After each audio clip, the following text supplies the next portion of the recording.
অনুগ্ৰহ কৰি মোক এনেকুৱা অপমান নকৰিব মোৰ কৰ্মৰাজিক লৈ ধেমালি নকৰিব মুখ্যমন্ত্ৰী ডক্টৰ হিমন্ত বিশ্ব শৰ্মাৰ প্ৰাক্তন সতীৰ্থ সদানন্দ গগৈৰ বিস্ফোৰণ সাৰদা কেলেংকাৰী আৰু শিল্পী পেঞ্চন সাৰদা কেলেংকাৰীৰ সৈতে কি সম্পৰ্ক শিল্পী পেঞ্চনৰ মুখ্যমন্ত্ৰী ডক্টৰ হিমন্ত বিশ্ব শৰ্মাৰ এগৰাকী সহযোগীয়ে সামাজিক মাধ্যমত প্ৰকাশ কৰা কেতবোৰ মন্তব্যই ৰাজ্যত সৃষ্টি কৰিছে তীব্ৰ জোকাৰণিৰ মন কৰক এগৰাকী ব্যক্তিলৈ সংগীত শিল্পী গীতিকাৰ তথা সুৰকাৰ হিচাপে বিখ্যাত এগৰাকী ব্যক্তিক চিনি পোৱাত নিশ্চয় আপোনাৰ অসুবিধা হোৱা নাই হয় এখেত সদানন্দ গগৈ এসময়ৰ কংগ্ৰেছী মন্ত্ৰী ডক্টৰ হিমন্ত বিশ্ব শৰ্মাৰ সৈতে সাৰদা কেলেংকাৰীত নাম সাঙুৰ খাইছিল সদানন্দ গগৈ CBIৰ জালত পৰি কেইবামাহো কাৰাগাৰ খাটিবলগীয়া হোৱা সদানন্দ গগৈ ভুগিছে তীব্ৰ আৰ্থিক সংকটত এমাহ দুমাহৰ মূৰে মূৰে গগৈয়ে হাজৰা দিব লাগে কলকাতাৰ আদালতত ইয়াৰ বিপৰীতে নিজকে ধোৱা তুলসীৰ পাত সজাই ৰাজ্যৰ ৰাজনীতিত দপদপাই আছে ডক্টৰ হিমন্ত বিশ্ব শৰ্মাই এসময়ৰ সতীৰ্থ তথা কংগ্ৰেছী মন্ত্ৰী হিমন্ত বিশ্ব শৰ্মা এতিয়া ৰাজ্যৰ মুখ্যমন্ত্ৰী হ'ল মুখ্যমন্ত্ৰী ডক্টৰ হিমন্ত বিশ্ব শৰ্মাৰ পৰা বিশেষ একো নিবিচাৰিলেও ৰাজ্য চৰকাৰৰ পৰা এটা শিল্পী পেঞ্চনৰ আশা কৰিছিল এগৰাকী শিল্পীয়ে শুনক শিল্পী সদানন্দ গগৈৰ মুখেৰে মোক আজি 6 দিনমান আগতে সাংস্কৃতিক বিভাগৰ তলৰ খাপৰ বিষয়াগৰাকীয়ে ফোন কৰি ক'লে যে আপুনি তেজপুৰ যাব লাগিব আপোনাক তাতে সম্বোধনা জনাব আৰু আপোনাৰ নামটো শিল্পী পেঞ্চনৰ লিষ্টত আছে মোৰ ভাল লাগিছিল এনেকুৱা লাগিছে যে অন্তত মই চৰকাৰী ৰিকগনিশ্যন কেতিয়াও পোৱা নাই মই বিচাৰো নাছিলো তেওঁলোকে দিছে মোৰ ভাল লাগিছিলে আজি ৰাতিপুৱা মই তেজপুৰ যাবলৈ প্ৰায় ৰেডি হৈছিলো যাবলৈ আজি ৰাতিপুৱা বাতৰি কাকতখন খুলি চাই দেখিলো মোৰ নামটো Sadananda Gogoi singer lyricist book writer আৰু ফিল্ম ডাইৰেক্টৰ বুলি 50,000 টকীয়া এটা এককালীন সাহায্যৰ নামত থৈছে মই এবাৰ আচৰিত হলো ডক্টৰ হিমন্ত বিশ্ব শৰ্মা ডাঙৰীয়াও জানে মই কেনেকুৱা ধৰণৰ মানুহ বহুত এটা দশক ধৰি তেওঁলোকৰ একেলগে কাম কৰিছো মই প্ৰথম কথা 50,000 টকা লোৱা মানুহেই নহয় কিয়নো মোৰ ভাল দিনত মোৰ এতিয়াও মনত আছে এবাৰ এজন কালিয়া বজোৱা শিল্পী তেওঁৰ হালুৱা হাল মৰিল গোৱালপাৰা জিলাৰ পিনে মোক এজন ভাতৃপ্ৰতিম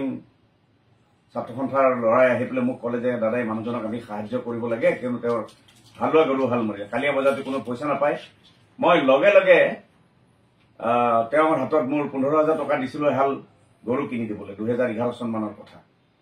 তেনেকে অনেক শিল্পীক মই মোৰ ব্যক্তিগত প্ৰচেষ্টাৰে শিল্পী পেঞ্চন লৈ দিছো জীৱনকালত অন্ততঃ তেনেকুৱা শিল্পী 10 জন মান ওলাব আৰু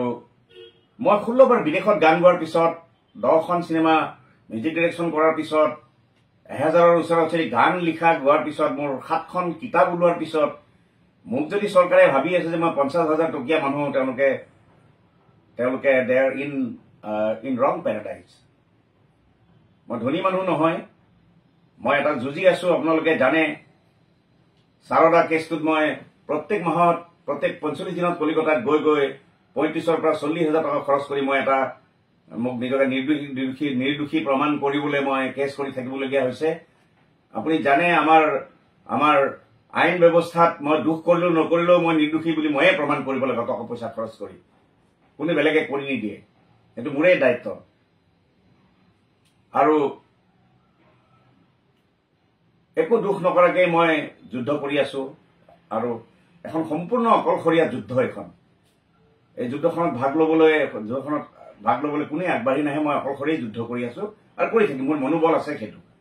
কিন্তু মই বৰ আচৰিত পাইছো মই ইনফেক্ট এটো মোৰ সন্মান নহয় অপমান বোধহে পাইছো যে তেওঁলোকে মই 35 বছৰত 1000 গান গোৱাৰ পাছত তাকো গান যিবিলাক গানে অসমীয়া মানুহক মই এটা চিন্তাৰ খুৰাক দিবলৈ চেষ্টা কৰিছিলো ডক্টৰ ভূপেন হাজৰিকাৰ লগত মই 22 বছৰ একেলগে কাম কৰিছো তেখেতৰ ওপৰত ছবি এখন কৰি আছো শেষ কৰি আনিলো মই মোক তেওঁলোকে কি বুলি ভাবি 50,000 টকাৰে